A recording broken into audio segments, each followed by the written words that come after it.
Alright, time for another draftphysics.com, debatephysics.com also.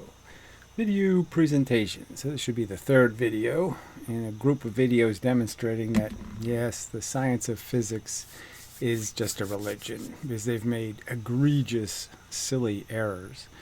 And the most silly of them all, I mean, way stands out, so just a beacon of nonsense and gibberish, is the kinetic energy theorem. Okay, E equals 1/2 mv squared. It violates everything Newton pointed out in the laws of motion, and it was at the time easily understood to be silly because they already had a ton of evidence demonstrating what energy equals, what could be called the same thing. And those definitions created by the lever, the gravity balance, just demonstrate the point. So I'd say it's the silliest because it's 350 years old. It was wrong the minute it was suggested. It was suggested without any corroborating evidence, no evidence. It was just a statement made that this somehow is true when it clearly wasn't true if they just tested it. And then right in the middle of this is a bunch of fake experiments, frankly. I mean, experiments easily understood to be useless in teasing the truth out. So denting clay, for example. Not penetrating clay, just denting it with round objects. I mean, easily to figure out the physics of that won't work. That's not going to tell you how much energy something has, how much clay is displaced, because the surface changes in the experiment. The deeper it goes, the more the surface changes its shape. So it's like thinking put a good point on an arrow versus a dull arrow, and somehow you're going to argue the pointy arrow has more energy. That would be ridiculous, and that's what physics did. It's no different. All right, so what they had. Okay, so 300 years ago, Leibniz, and Huygens made the assertion, that 4 pounds dropped 1 foot is the same as 1 pound dropped 4 feet. Okay, that this is the same energy in gravity. All right, now these were both pretty smart people, so I'm sure at least Huygens knew this only takes twice the time. Okay, so this is in the gravity 1 unit of time, and this is in the gravity 2 units of time as it falls. Galileo already demonstrated all of this. So it wasn't like any of this was obscure or difficult to understand. And clearly they knew this was twice the velocity. Galileo already established that. So there's very little capacity to look at these two circumstances, 4 to 1, and say that you're going to make those equal. Okay, certainly momentum, they won't be equal. All right, so you're saying that somehow momentum doesn't mean anything when in that time momentum did do work. That was just a fact. So you wanted to get something done, you added up the momentum to decide how much work it can do. So right on its face, twice the time, twice the velocity, it would be rational to say it's only twice the weight. Okay, it's not gonna be able to do anything more than weigh twice as much as it weighed, and that means there's 2 pounds hitting the ground here and there's 4 pounds hitting the ground here. So they already had at their disposal back then, they already knew all of this quite well, that if you created a balance, a gravity balance, a scale, so something that's been used for probably 5 or more thousand years before Newton, where you just hang objects on a scale, all right, and you just change where you put your fulcrum. So if I want a 4 mass here to equal a 1 mass over here, I just move it 4 units of distance, and what I will observe is that a velocity of 4 times the velocity. So this has 1v, this has 4v, and those two things equal each other. If I put 1 on the scale and push on it, here's the fulcrum, it will weigh. I'll have to use a certain amount of weight to balance. And I use exactly the same weight to balance the 4 mass at 1 unit of distance going 1 velocity as I will a 1 mass going 4 velocity. So it clearly demonstrates that, yeah, those two things equal each other. A 1 mass going 4 velocity, moving at 4 velocity, is the same as a 4 mass going 1 velocity. Those two things require the same work to create. So let me just say that again. Those two things require the same work, the same momentum to create. And there's just no room for any other conclusion or any other theory of mechanics. Those are the rigid mechanical reality. A 1 mass going 4 velocity equals the same work, the same capacity to move matter, the same capacity to disturb the universe as a 4 mass going 1 velocity. All right. So that's the first piece of evidence, glaring contradiction between what the 10,000 or 7,000 year old balance says and what they just assert with zero experimental evidence. So Leibniz never dropped 4 pounds 1 foot and 1 pound 4 feet in gravity and proved that the 1 pound dropped 4 feet does as much damage to anything, okay, as the 4 pounds dropped 1 foot. Never done. Just stated. We're supposed to believe it. That's the dogma. So it was just written in the book. This is the truth. And that's it. And now it just became something like a Holy Ghost. So it's just like a religion. They just establish an axiom, say it's the truth, and they never show you any evidence demonstrating it to be true. And let me just say, any credible evidence.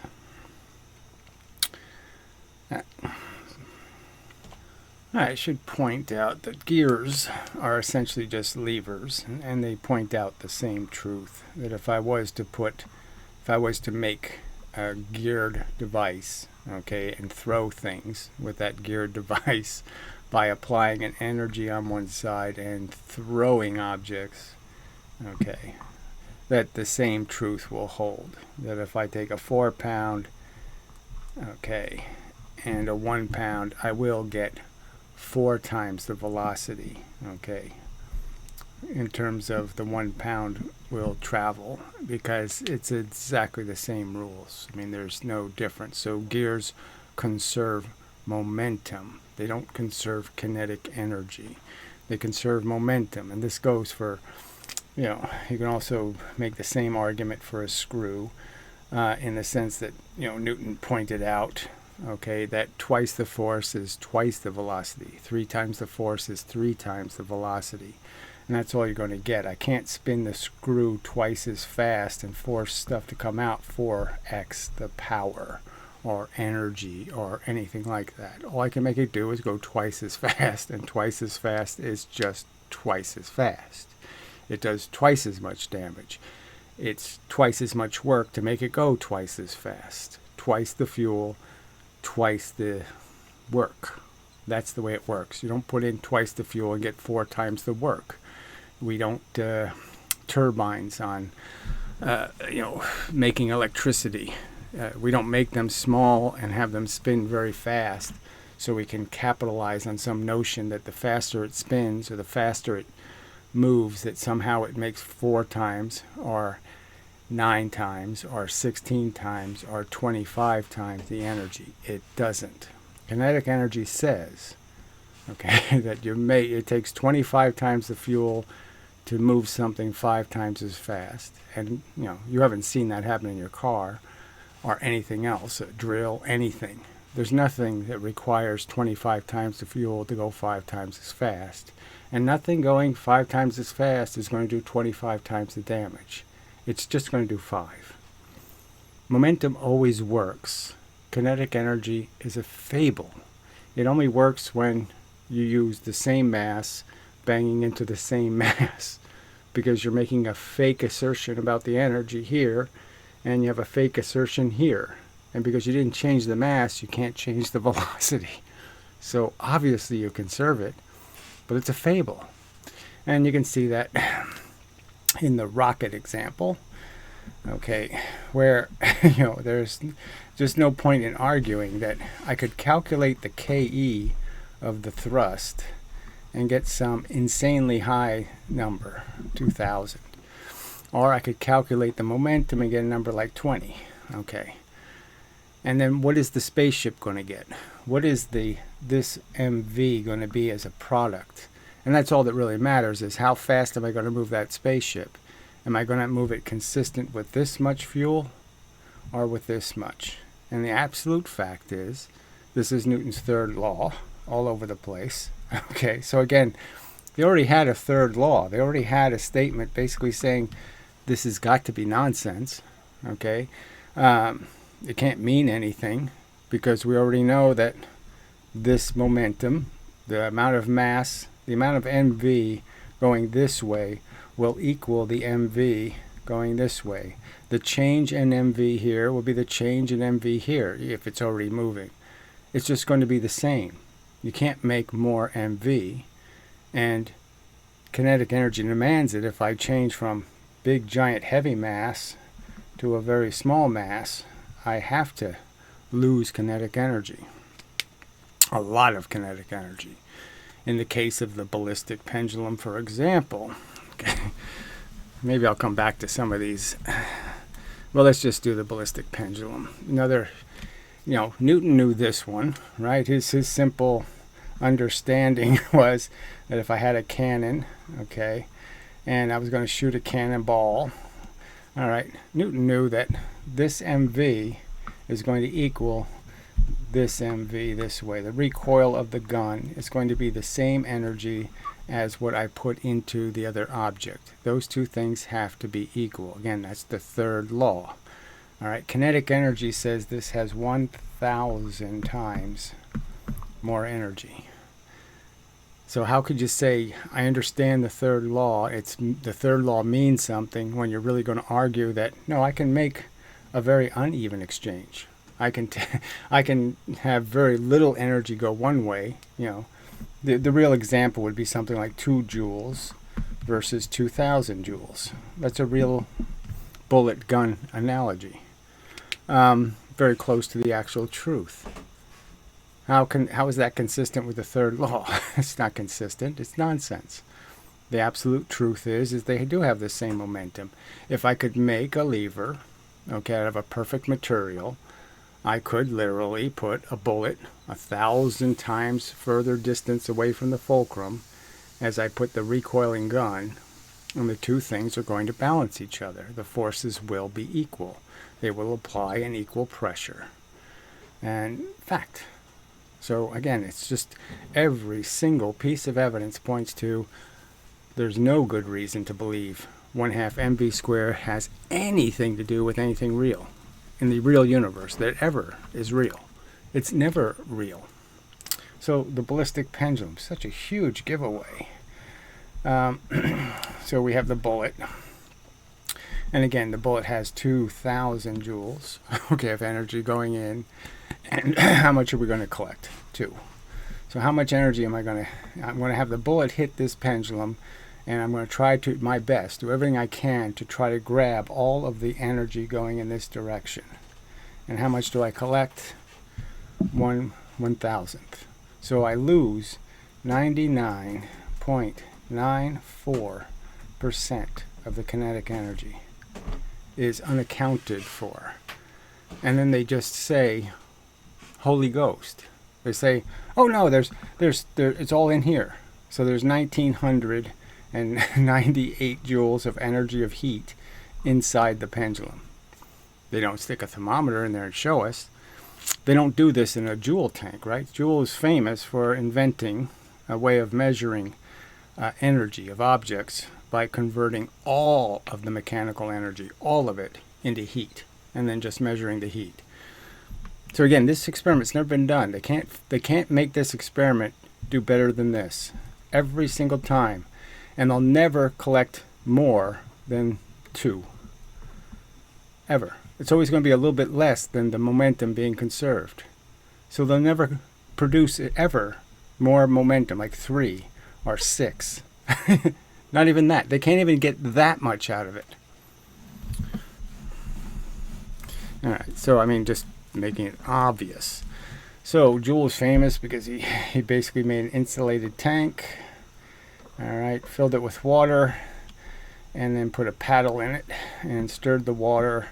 And so he did it this silly way by dropping weights, okay, which wasn't very clever. But you can understand the principle is that, well, the fact is if I can create motion in this water and it's sealed, that the motion doesn't have any choice but to turn into heat. That the motion is finally just going to radiate inside of this water and be collected as thermal energy in the water. So I could shoot the bullet in, or I could let the recoiling gun go into the tank. So they've never done this experiment, but this is the obvious experiment to do, and compare how hot the water gets. And the general rule is going to be it's going to get equally hot because it's the same momentum, it's the same disturbance, it's the same ability. 1,000 atoms moving 1 mile an hour is the same as one atom, going 1,000 miles per hour. Same difference. Same capacity to bang into objects and cause them to move. And so the bowling ball example, another huge giveaway. I mean, just so obvious that what they're saying can't be true is, the idea that you take two bowling balls, one is 16 pounds, one is 8. You have the 16 velocity and 8 velocity. So they have the same momentum.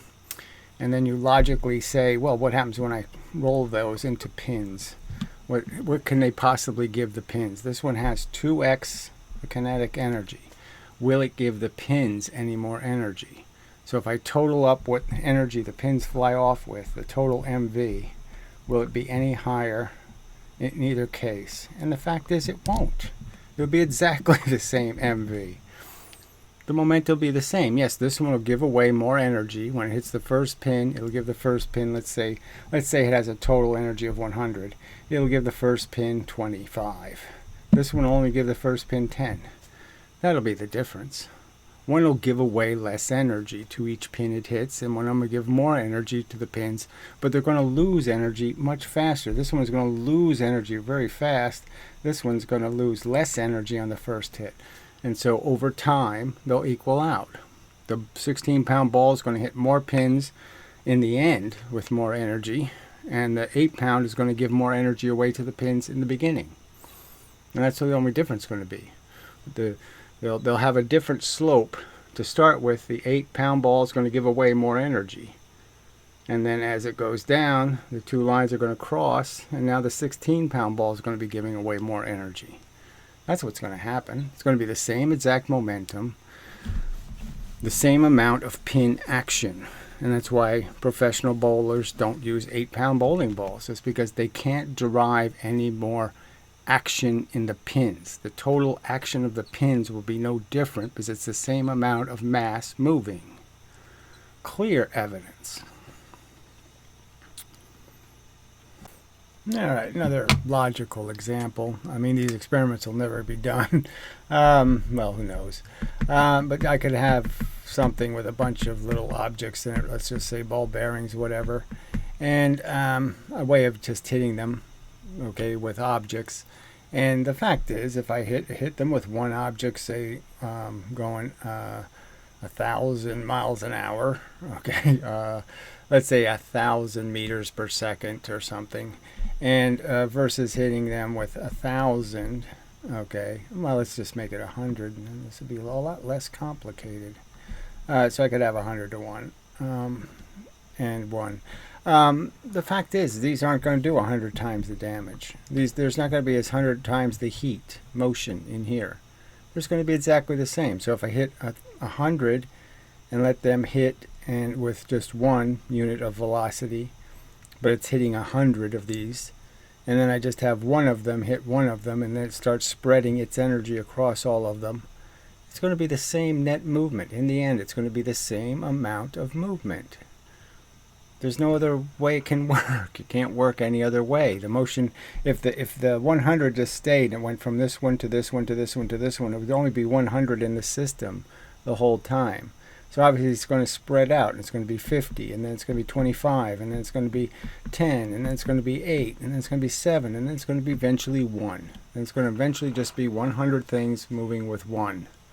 And it's this, there's no way to logically defend some notion, okay, that this is 100 times more energy than the 100 things going 1 unit of velocity.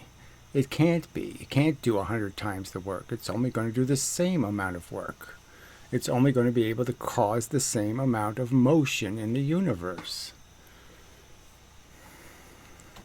All right, as stated, there aren't really any experiments that create any kind of decisive information. The Mythbusters did do an experiment going 2 cars, identical cars, crashed into a steel wall, okay, one at 50 and one at 100 miles an hour.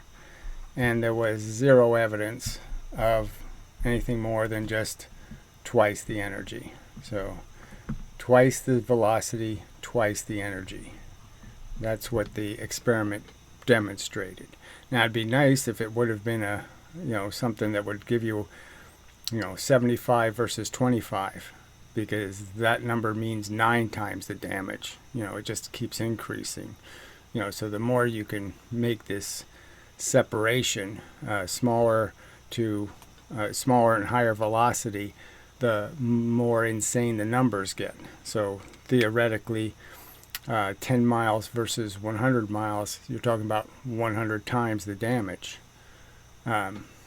Again, the example I like to use is the 5 times faster is somehow 25 times the damage, and it won't be. It'll be 5 times is a lot. It'll be 5 times the damage, as Newton stated, frankly. All right, then, like a water example you can use also. So I could take a hose and I can, narrow the nozzle, and I can have water come out, a volume of water. So we'll call that the mass component and a velocity. And the simple truth is if I narrow it and reduce the volume of the mass in half, okay, and then double the velocity, I'm going to have the same real energy. So if I bang it against a steel wall, it's only going to be able to push on the steel wall the same amount. Now obviously if I make a jet, okay, a little narrow stream of water hitting some surface, I might be able to erode it and do damage to the surface. So the fact is that applying energy over a smaller area can cause it to break things. Nobody's disagreeing there. And then applying the energy over a shorter amount of time can also cause things to break. So I could use examples like a piece of glass or something. I could shatter it with a very small amount of energy if I apply the energy quickly. I can shatter it with a small amount of heat if I apply the heat in just one location. So yeah, these are true, but that doesn't mean it has more energy. It just means that how you apply energy matters, and we all know that from our own experience. I could poke me with this much pressure.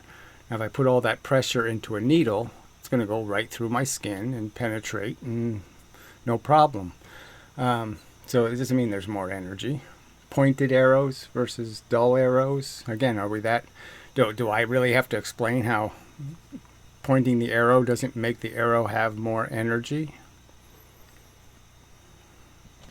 All right, a quick going over of where this started with a huge misunderstanding of gravity. So even though Newton made it clear it's 9.8 meters per 1 second per 1 second.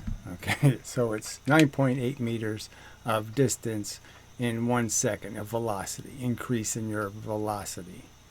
That's it, per second. You get it in 1 second units. Okay, so it's about time. It's clearly a time-dependent equation. All right, it comes in units of time. And so obviously when you drop, say, any object, and so we'll just say they have the same mass, and so let's just say I'm going to drop them for exactly 1 second. It'll travel 4.9 meters. Both of them will do exactly the same thing. This experiment here will be exactly the same as this experiment here. And the object will be going half its speed, only having traveled 1/4 of the total distance. So in 1/4 of the distance, it's going to have half its velocity. And in the next 3 units of distance, it's only going to increase that velocity by 1 unit, 9.8. It lands at 19.6, going twice the velocity. It only has twice the energy, but there's only in the gravity 2 units of time. It's only 2 units of time being affected by the gravity in 9.8 meters per 1 second units. All right, and you can understand that, yes, here's the experiment. Here's one, so these are exactly the same experiment. And I have my 9.8 velocity. The 9.8 velocity means even if I stopped the force of gravity and I wasn't giving it any more energy from gravity, it would travel this distance for free in the next second. I don't need to add any extra force. And the fact is that all I'm adding is 1 second of extra force in these 3 units of distance. And so yes, it's going to gain the 9.8 in this whole 3 units of distance, because it's going to do those 3 units of distance in 1 unit of time. I mean, Galileo did this 400 years ago. 1, 3, 5, 7, 9. That's how much free you get, okay, per dropping time. The first one, 1, 3. The next one would be 5 free units. The next one would be 7 free units. But you're only going to gain every second just 1 9.8. You're only going to gain 4.9 meters of truly extra, okay, velocity added in terms of distance. The rest of it you already have because you're already having your pre-existing velocity. So it's just so obvious. Your theory says that somehow this has 4 times the energy, when no, it's only twice the energy. Twice the velocity, twice the energy. And again, you can just, if I do this 3 times, then you're going to say in 3 seconds, 3 seconds of gravity gives you 9 units of energy. And 4 seconds of gravity gives you 16 units of energy. And then 5 units give you 25 units of energy. And it doesn't. It's only 5. And so it's a silly, nonsensical, irrational understanding of something elemental and fundamental that, again, Galileo made clear that this is how it's going to work. Now, he didn't do crash tests, but clearly it's so easy to understand that it's a time-dependent force. And so, you know, I've used this example hundreds of times, but it's just so, it's made obvious by just shooting something through a gravitational field. So this is a fixed amount of gravity being created by a gravitational object. And the simple truth is, the faster I travel through this substantial part of the gravity, the less I'm going to get bent. Because it is a time-dependent force. It can only bend me if I take my time and slowly move through here. Well, then the gravity will have a huge effect on me. And the faster I move, the less effect the gravity is going to have, because I'm in it less time. Because it's a time-dependent force. You collect it in units of time. You can't collect 4 units of force in 2 units of time. And so it's just so obvious that that's the way it's going to work. The faster you go, the less and less and less that gravity will affect you, because you're changing how much time you're exposed to the differential in the force, in the field, in the geodesic, whatever you want to call it, the ether.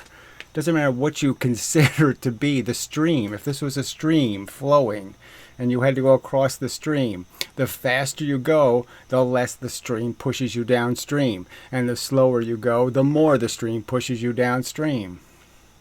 I mean, it's just so obvious. That's exactly a perfect analogy, metaphor for gravity.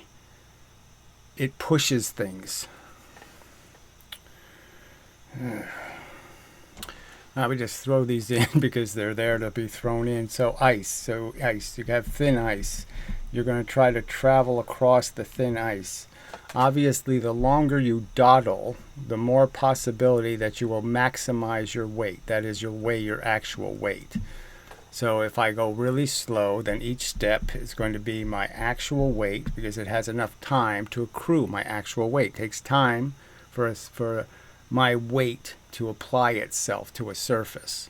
And the fact is that faster, if I can slide myself across that ice quickly, then the amount of pressure per inch on the ice will be greatly reduced, because my amount of time total on the ice will be reduced, besides the fact that I'm actually reducing it per foot, per inch. There's a lot less weight. If I put a scale under the ice, the scale would read less pressure being applied to the ice. The quicker I go across it, the less pressure is applied, because it's a time-dependent force. All right, I guess we'll go through some of the sillier experiments to demonstrate just how silly this whole thing is. So I can drop a ball bearing on a heat-treated anvil, and the fact is it can bounce up to 200 times. Their theory says, because this is a very large mass, okay, that every time the ball bearing hits, let's say I drop it with 100 momentum from a height equal to 100 momentums. They're saying every time the ball bearing hits, 200 momentums went into the surface. And so it bounces back to almost 98% of its height, original height. So it comes back down with 98, so now we have 190 something on the second bounce, 190. And it'll be, 180 and then 170 and 160, 150, 140, right down the line. So we're talking about at least 10 times. Let's just go with that. I think that's an underestimate. But we're going to create 10 times the momentum in this anvil. And their argument is that the anvil moves the earth, but regardless, if I make the anvil so it can actually move, there's no law against that. All right, so if I did this experiment sideways, we should get exactly the same result. And the theory is that the anvil will have the momentum equal to 10 times what I put in. And so they have other experiments where they make this claim, so I just go, but it's ridiculous on its face. You can't make more motion in the universe. You can't put 100 ever in without it being dynamite or something. You can't put 100 into a closed system and get 300 out. That can't be. It can't happen. You can't make free momentum. So they have this classic example of the Newton's cradle. So if I bang 1 into 1, I get exactly what I put in out. So there's no argument between me and the Leibnizians. Okay. But as soon as I change the mass, then it gets really ugly. Because their claim is, well, let me make this a 6 mass, because that'll be 200 then. All right. So I have a 1 mass against a 6 mass, Newton's cradle. Their claim is that I put 100 in, I get 200 going this way, 200 momentums, because they have to conserve the kinetic energy. They claim the kinetic energy is conserved. And so the only way to conserve it is that they have to greatly multiply, the amount of momentum the mass is moving, because their velocity numbers are going to be much slower. This is going to be going 1/6 the speed. And so that's where this nonsense comes from. So 100 in, 200 comes out in the same direction. And then I get everything I put in, I get back again. So I get back my full 100. That's their theory. And now I can do it again. And I could do it again. So, I could have a feeder that just feeds the 6 mass objects, and just have the same pendulum whack one out at 200, whack one out at 200, whack one out at 200. Now, we know we're not going to conserve all of it, so we're not going to get 200 every time. But again, we're back to an argument where it's going to be at least 10 times the momentum. So I'll create these heavy balls will be going this way with 10x the amount of momentum I started with. There's no theoretical argument to explain why I can't build this machine based on their theory. Their theory says it works. It has to work. And of course it doesn't work. If something absorbs the energy, the momentum, it can't reflect. It's not possible. It can't both absorb the momentum. I can't push on it, have it absorb the momentum, and get my energy all back again. Can't happen. Nonsense, rubbish, garbage. And the implications are, too, just imagine if I had a system where it's just the closed one. So the classic one is a 1 to 3 example. So I get 150 going back this way. I put 100 in this way. Okay. And then what they say happens is 150 swings out, okay, and 50 swings this way. So I get 50 back. And then 150 comes back in, and 150 comes back this way, has to. I mean, no one disagrees that the pendulum swings up. It's going to come back with the same energy that swung it up. So I'm going to have a car crash between a 3 mass with 150 momentum and a 1 mass with 50, and I'm only going to get 100 back out. So I have 200 coming into the car crash, and I only do 100 work out. Nonsense. Can't happen, doesn't happen, isn't real, junk, garbage, theoretical nonsense. And physicists won't admit it. And it's obvious. Alright, summing up. So they've had 350 years to compile some kind of credible evidence to show me, to show you, to show the world that it actually does take 25 times the fuel to move anything 5 times as fast. Spin a motor, push something, anything. And that when something's going 5 times as fast, if I have two same things and one of them's going 5 times as fast, that it will do 25 times the work. That I can knock down 25 times the pins, or I can lift 25 times the weight. It doesn't happen. There's no evidence of it. It's absolute nonsense. It's easily understood to be incompatible with well-established scientific rulers that already say something else has to be true. The balance, the gravity balance, proves what equals what. It proves what has the same weight, what has the same inertia, or hardness to move, okay, and what velocities and what MVs equal what MVs, okay. It is plainly telling you that a 4 mass going 1 velocity is the same as a 1 mass going 4 velocity, not 2.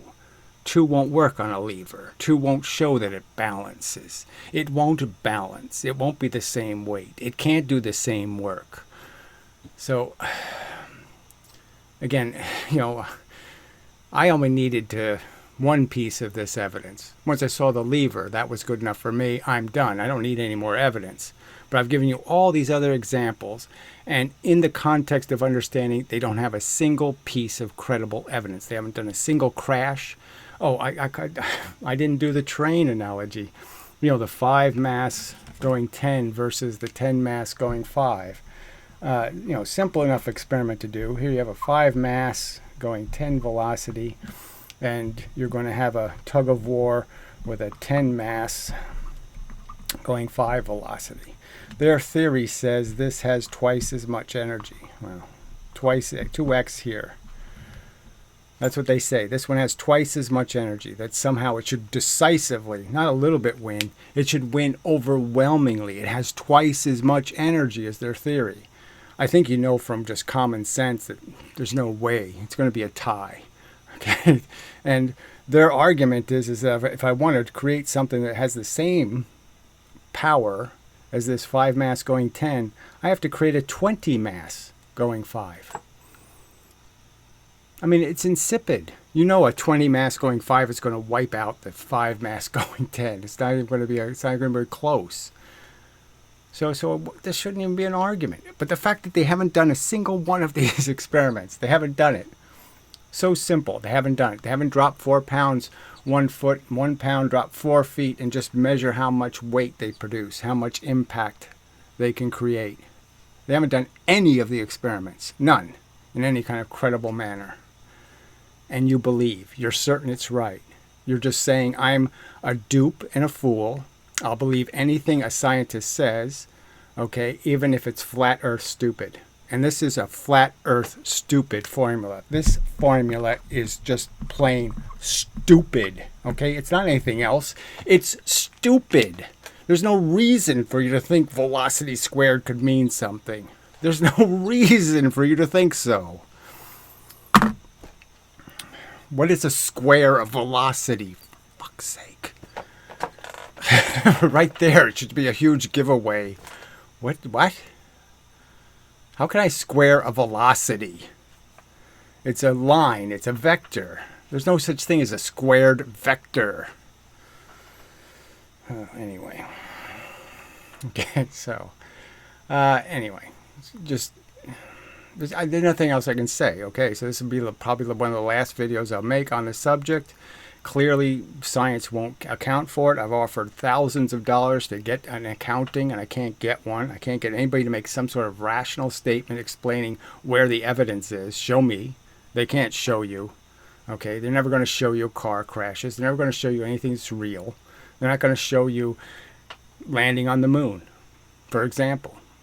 I mean, it's right there in front of your face saying, okay, you're a lunar module. What are you going to calculate to figure out how much your module is going to move? Are you going to calculate the kinetic energy and think you're going to get an opposite reaction to your kinetic energy? Well, you're not. You're only going to get an opposite reaction to your momentum. That's the only thing that's going to move your lunar module. It's the only thing that's going to get you safely to the surface of the moon. It's just an absolute fact, and nobody can defend any other theory, because the other theory just plainly doesn't work. If I calculate the kinetic energy and say the lunar module will gain the same amount of energy, it won't. Okay, so enough said. Because kinetic energy isn't conserved, ever. Every single time you convert from a heavy mass to a small mass, or vice versa, you will not conserve the kinetic energy, ever. All right. Enough said. Very disappointing. So, I don't know. Like I said, I'm demonstrating it's garbage science. You're going to tell me, no, this has some integrity somewhere. There's some reason why a rational person should believe this nonsense, even though you can't show any credible evidence. Show me the bullets knocking down the building and the wrecking ball failing because it has so much less kinetic energy. All right. Enough said. Till the next time and such.